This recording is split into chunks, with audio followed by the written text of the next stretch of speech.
Šiandien dienai labai svarbi tema tavo komforto zona. Tai yra super galinga programa. Komforto zona tai lygu mirtis.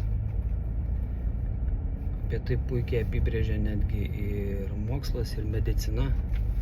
Tol, kol tavo gyvenimo diagrama kyla, leidžiasi negatyvai, pozityvai, tai tokia ir traktacija, kad tu žmogau esi dar gyvas.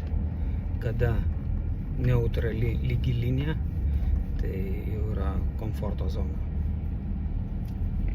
Todėl tai žmonės jaučia ir tą suvokdami bėga nuo to.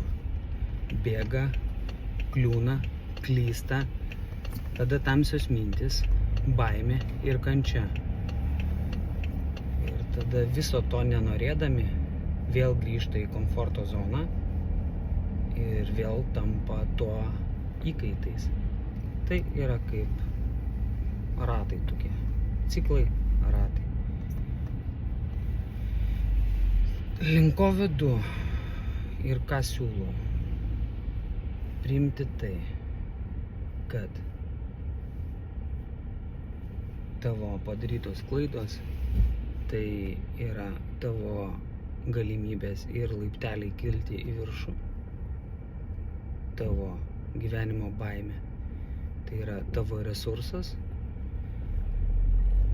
o tavo kančia gali transformuotis į šviesą, meilę, gėrį. Pasirinkimas tavo.